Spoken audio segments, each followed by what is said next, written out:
Welcome to another episode of the SUP FM podcast. On this show, we chat with people from the SUP tribe or to people who can help us improve our knowledge and increase our love of both the sport and the water. Every episode is intended to inspire you or to help you to get more deeply immersed in the sport, whatever your current experience level, through my conversations with guests who include leading athletes, scientists, explorers, TED speakers, and New York Times best-selling authors. If you'd like to support the podcast, please subscribe on your podcast platform of choice. And if you're doom scrolling, then why not also take that opportunity to make sure that you're following us on Facebook, Instagram, and on our new YouTube channel, where you can watch our chat and get some bonus content. This season is all about adventure and accessibility. And in this episode, I speak to Will Behenna, who, as someone who grew up in Cornwall, has always had a strong connection to the water. He's doing a huge amount to open up and to expand access to paddleboarding by helping more people, whoever they are and in whatever situations they're at, to share in the mental health and the physical benefits that we all get from our time on the water. So I hope you enjoy my chat with innovator, designer and accessibility advocate Will Behenna. Hi Will, welcome to the SUP FM podcast. Thank you very much. It's a pleasure to be here.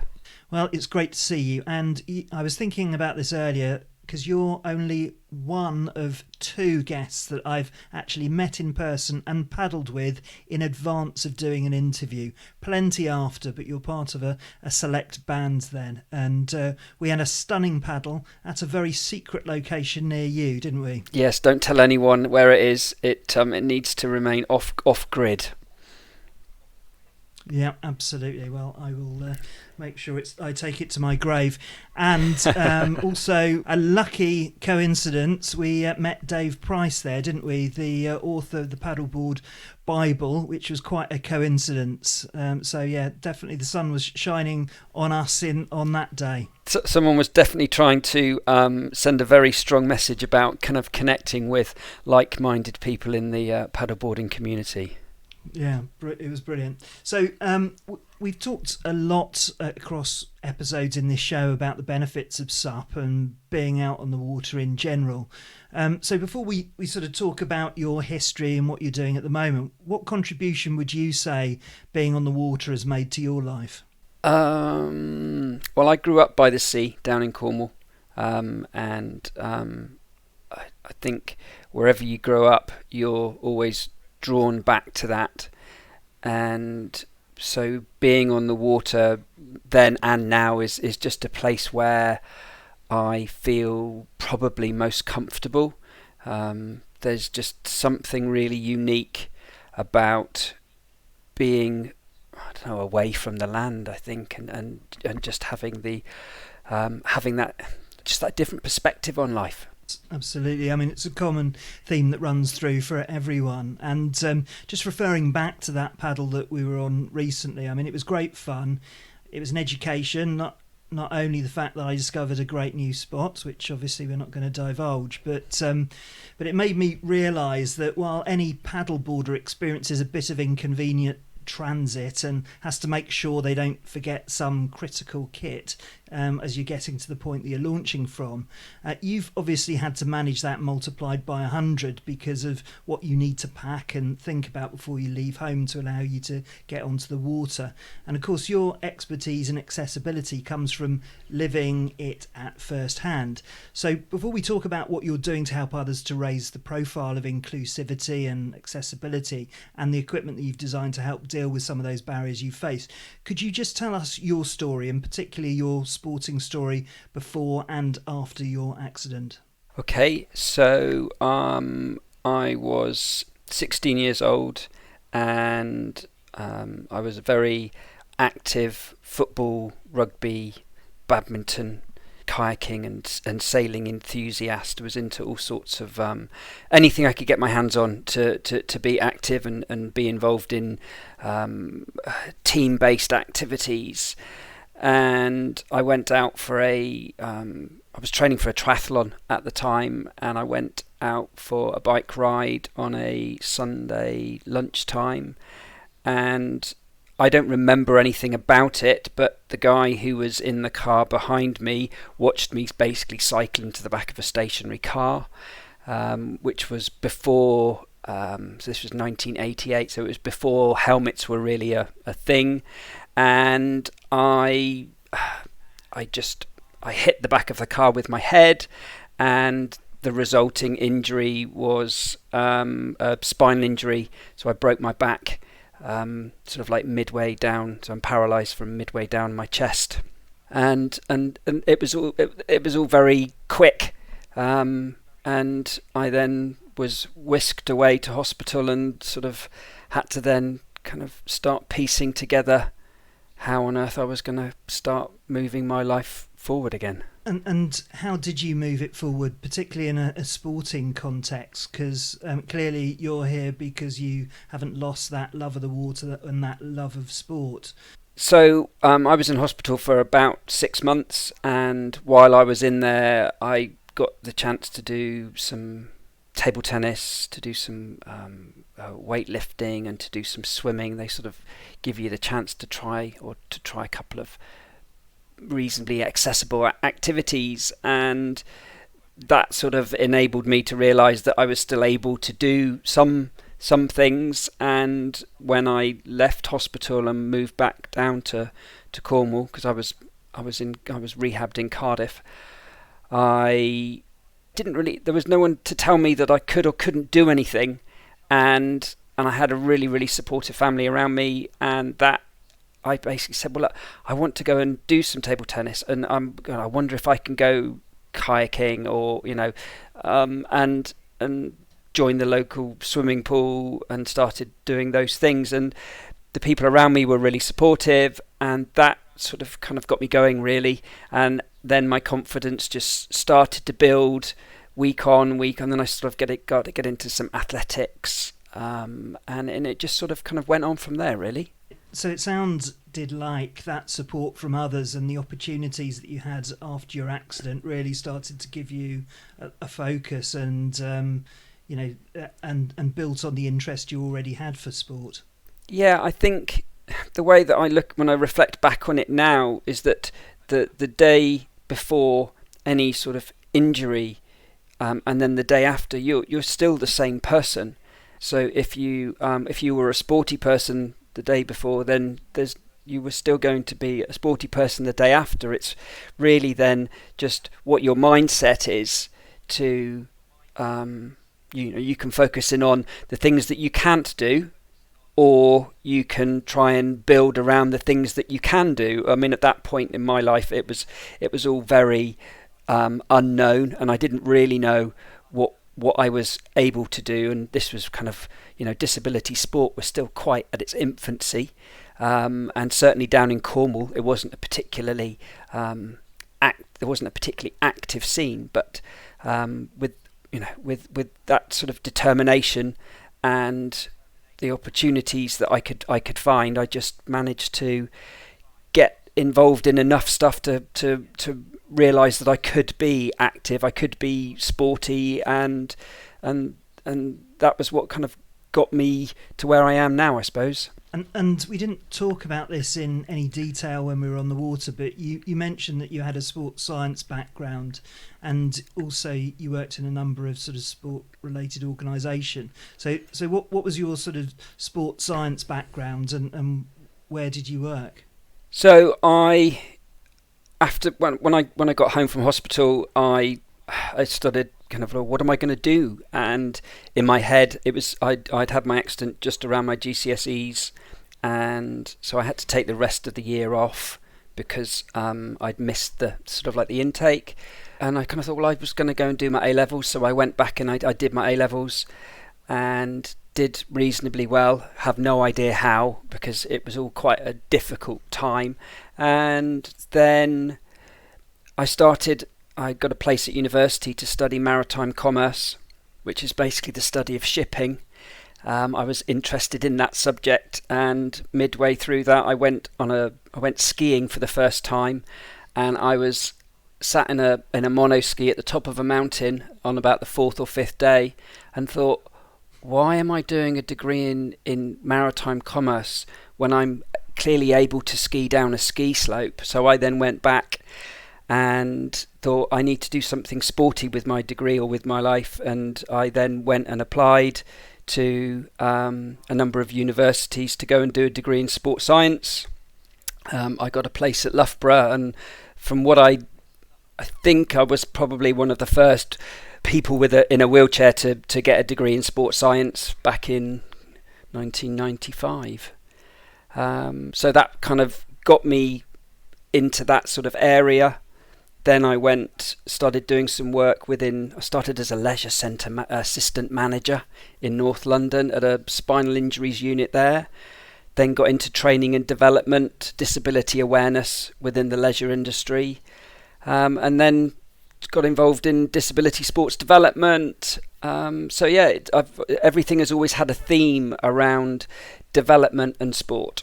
And coming from Loughborough as well, I mean, that's like the Oxford and Cambridge of sports science, isn't it, really? It's got a phenomenal reputation in the UK as leaders in sport. So I guess, obviously you're in quite a position because you've got the unique perspective of looking in all directions on this, as someone who obviously has the disability and someone who's worked in both providing it for others and also within governing bodies or with governing bodies. And you've had an opportunity to make all sorts of recommendations and advice.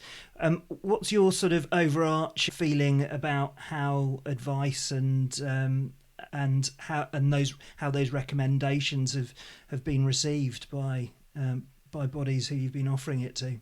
That's an interesting question. I think that disability sport has always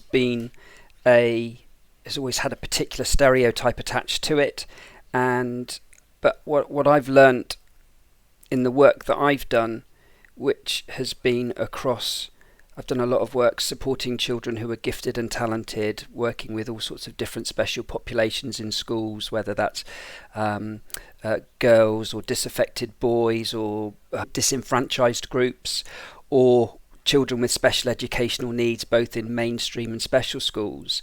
And what I learned quite early on was that the approach is the same every time, that you just identify what the clients need, and it's those conversations and building up those relationships that make the difference. And then it's being able to put then the support systems in place, or developing equipment, or sort of like sporting opportunities, or maybe it's a competitive structure to enable people to get where they want to go. And I think that what has happened and still happens now is that we don't have those conversations with those groups. We don't actually speak to them and sort of say, well, what is it that you need? And then if we do that, it's then a question of putting that into place.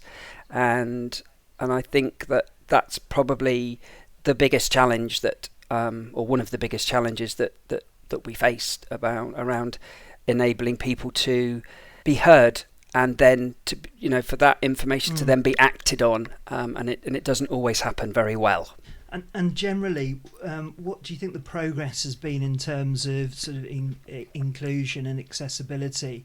Because thinking back to 2012, we had the Olympic Games in the UK in London, and there's another one in Paris.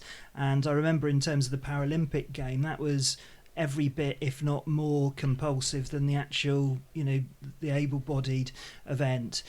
Did you notice any change, or have you noticed any change in perception, either resulting from that event or since? And have we sort of updated our the way in which we see able-bodied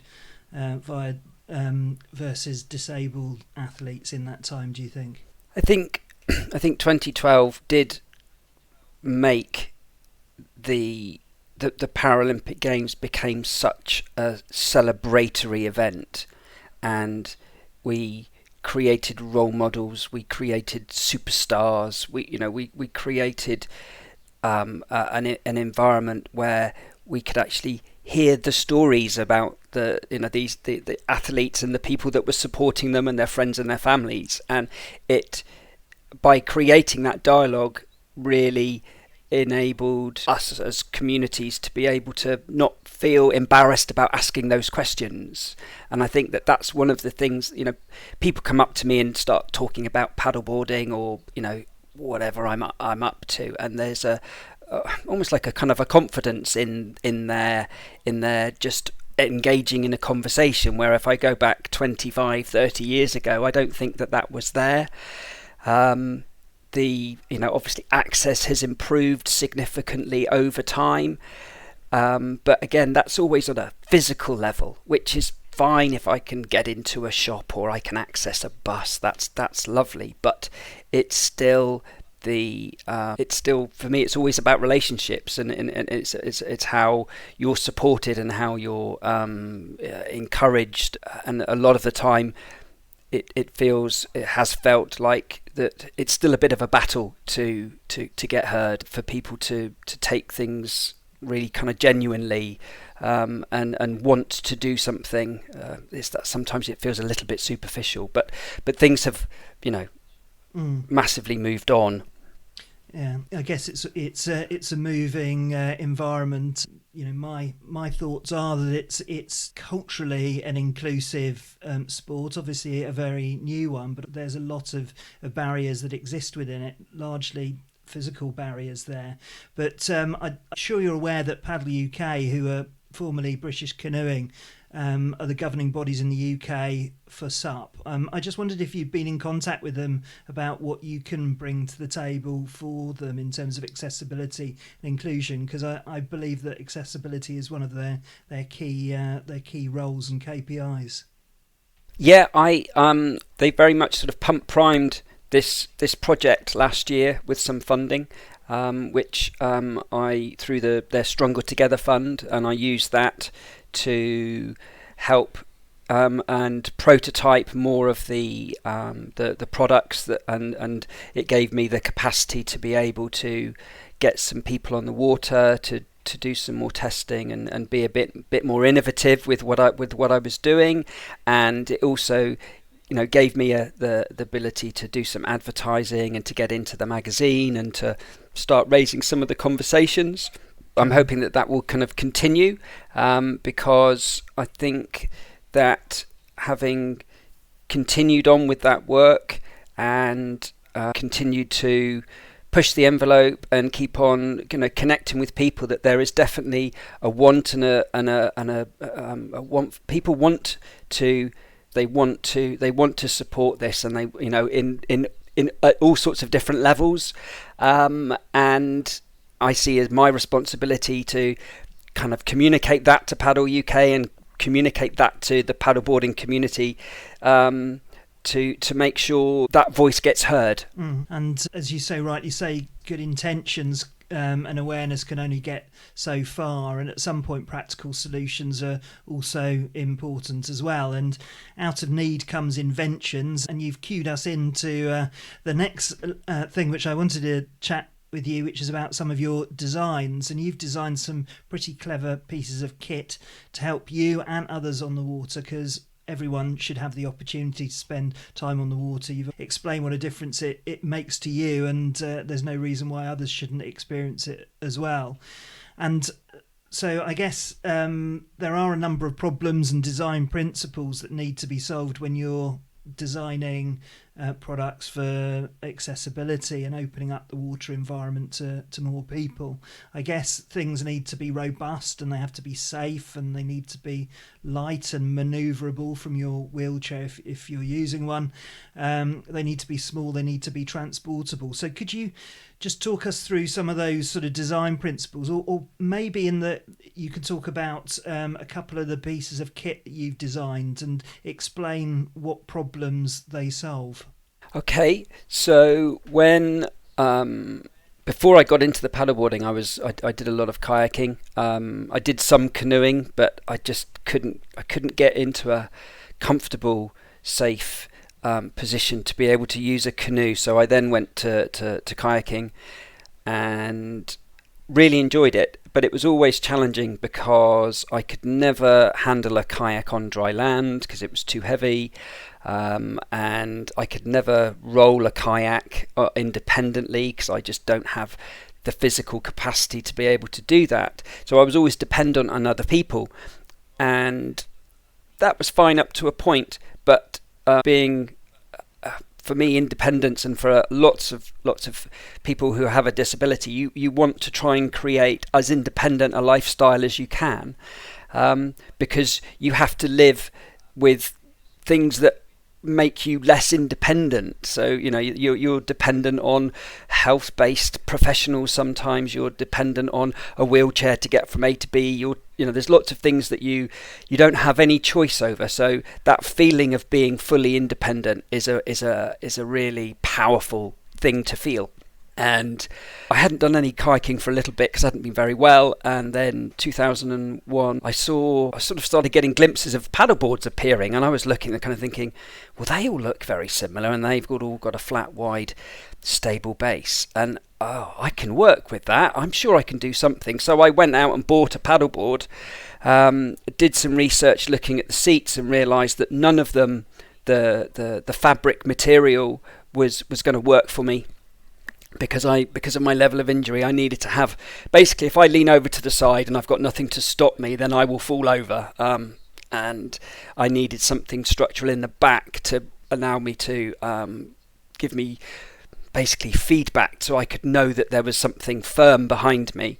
And nothing was available on the market, so I went into the shed and just started banging around with bits of plywood, made sort of like a structure that I felt would work, managed to find some foam that was hanging around the house, and managed to then make all the strapping to fix it to the paddleboard, and then managed to get a couple of friends to give me a hand to get out on the water, and fortunately it worked.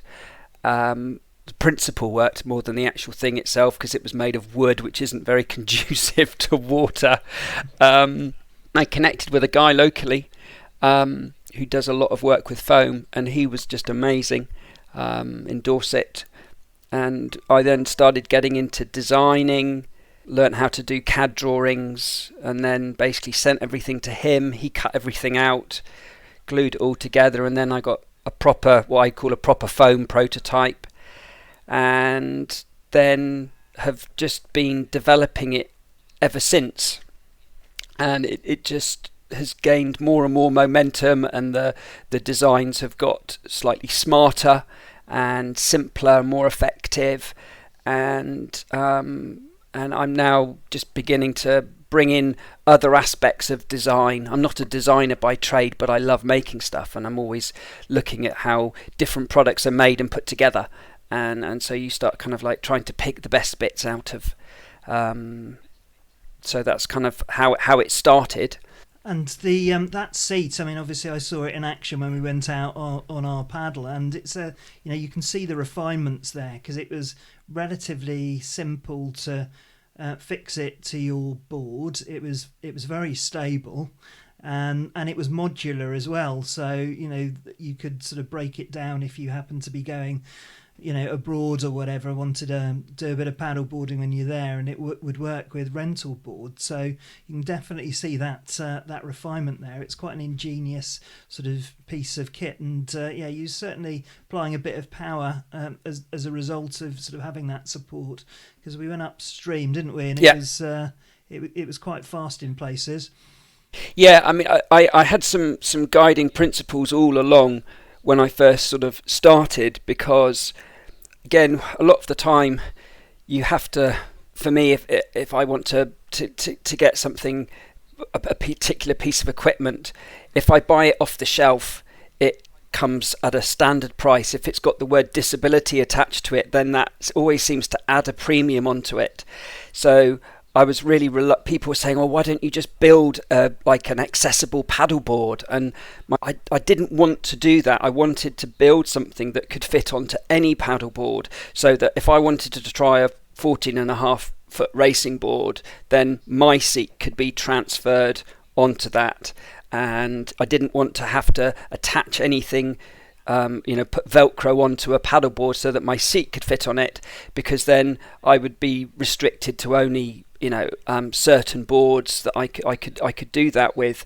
So I started thinking about how to use strapping and Velcro to attach the board on, so that it could be everything could be transferable, which is great for me now when I go out, because I can pick a board based on what the conditions are like, and that makes a real difference to as all paddleboarders do. If it's windy, we use a different board to if we're going to go out on a long paddle. So I kept to those principles, and wanted to use material that was accessible, that was easy to get hold of, that was going to be light and durable. People would be familiar with it. Material that could be shaped easily by myself or by someone else. And so but I've had so much support from people locally, people who work in paddleboarding, who work in design. They've been so helpful to give me ideas and give me suggestions, and that input has been phenomenal. Well, it's a very clever piece of kit, and of course you didn't sort of just draw the line there. You've got a number of other bits and pieces, and by coincidence, I was out on a paddle the evening after we went out on our morning paddle, ran across your girlfriend who was using another piece of your technology as well, which is which makes things accessible for people who maybe do have problems standing up, who are a bit more able-bodied. Do you want to just talk us through that bit of tech? So when I sort of got out on the water more, I just started noticing people kneeling or sitting on their paddleboards, and my instant kind of thought was, well, that can't be much fun. And again, did a bit of research and just couldn't find anything that seemed particularly supportive. I kind of started thinking from a development point of view, well, if I can get on the water, then there must be other people that would like to get on the water as well. So I've got my seat that would help, a particular cohort of people that had no ability to stand but wanted to get out on the water. Maybe they wanted to get on in a kayak but didn't feel comfortable because of the cockpit. So I started thinking, well, maybe if I can design something to help those people that are kneeling, that would open up paddleboarding to them, either make it easier for those who are already kneeling, or and so the kneeling seat kind of came into my mind, and that was a particular challenge because it wasn't something that I was able to use. So I was making something based on just watching other people and then kind of asking them to try it for me, give me feedback, make some changes, and trying to think about it from their perspective, which I did find quite difficult. But that evolution has been amazing. I went out yesterday in Bath. I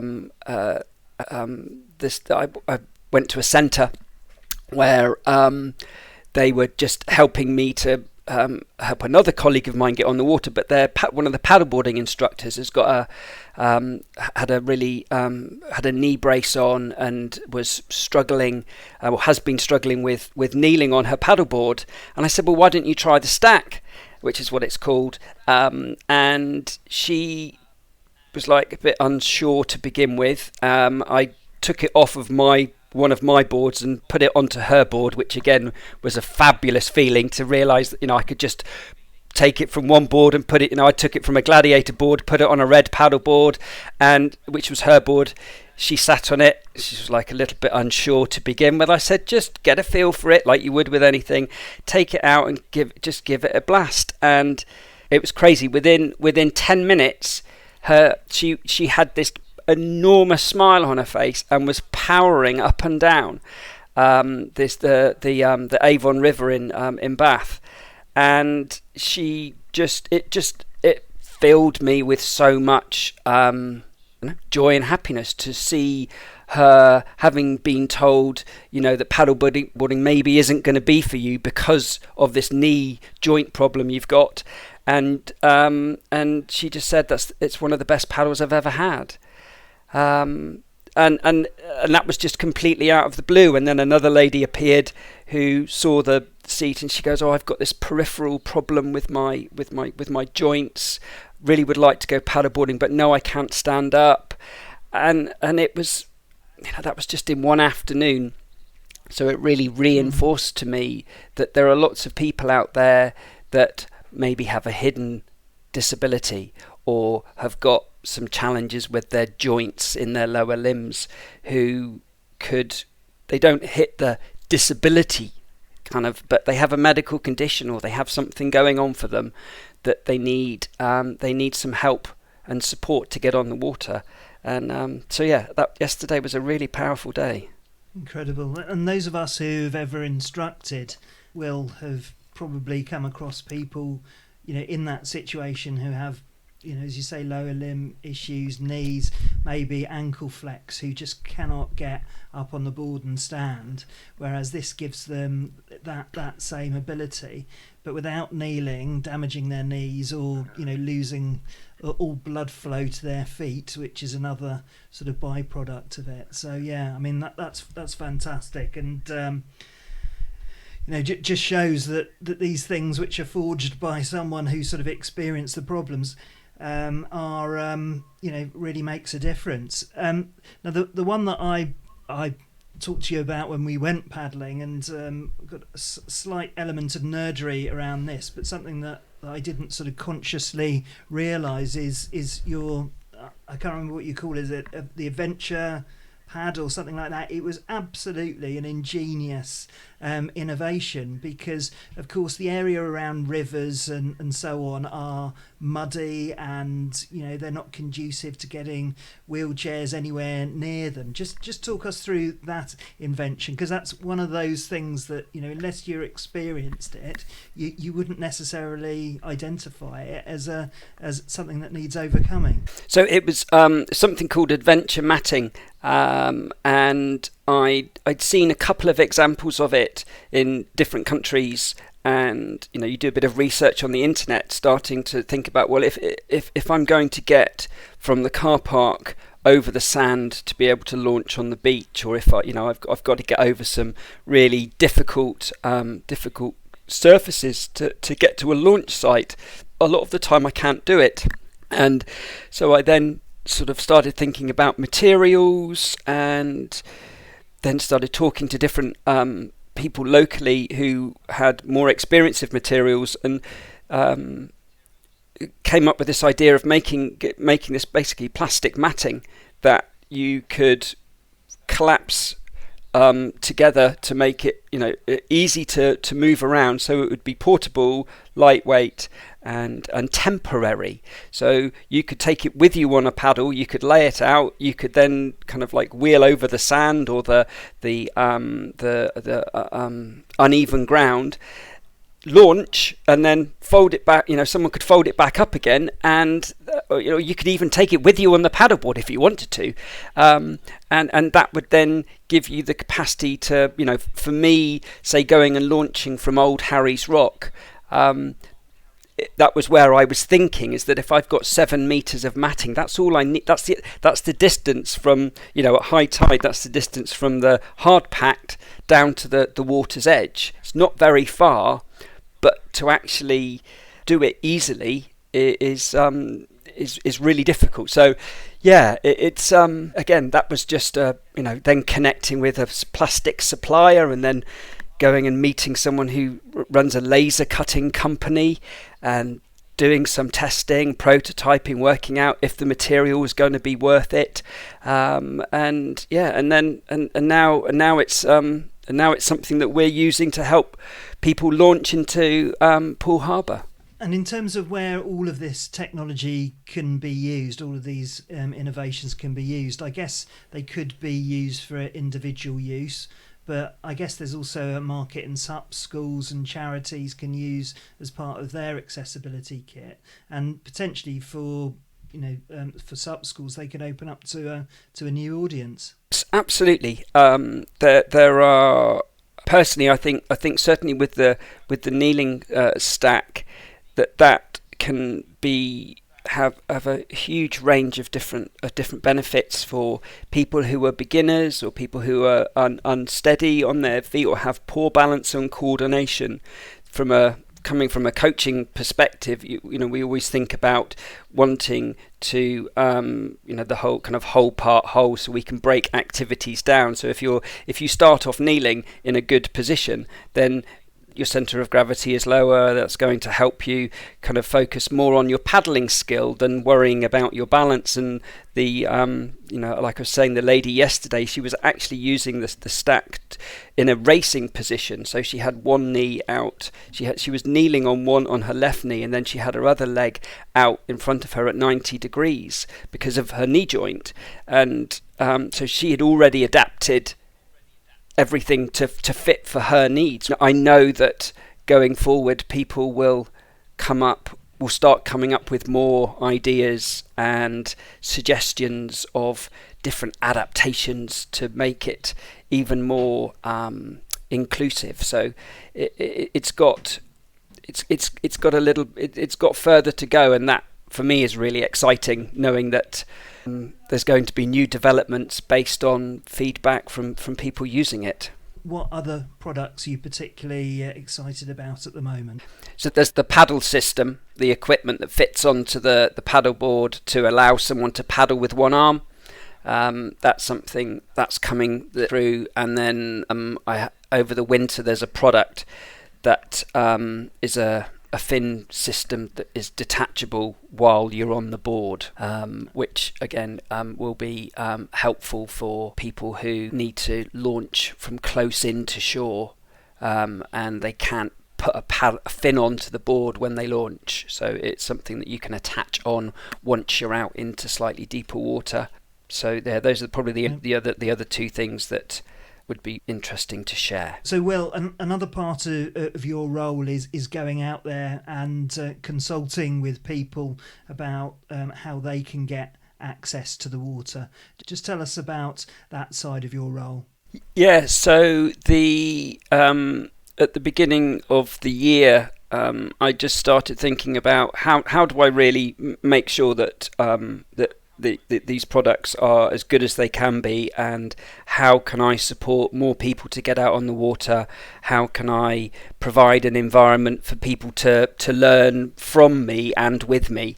So I put an application into Awards for All, got some amazing support from Active Dorset and from a great organisation called the Community Action Network, and from some other colleagues, Gary from SUP Inflatables and Sav from the SUP store over in Christchurch, and all just super supportive every step of the way. And so I put this application in on the basis of being able to get equipment and to be able to get paddleboarding equipment, to be able to make some more advances with my own equipment, and then to be able to pay for some instructor time.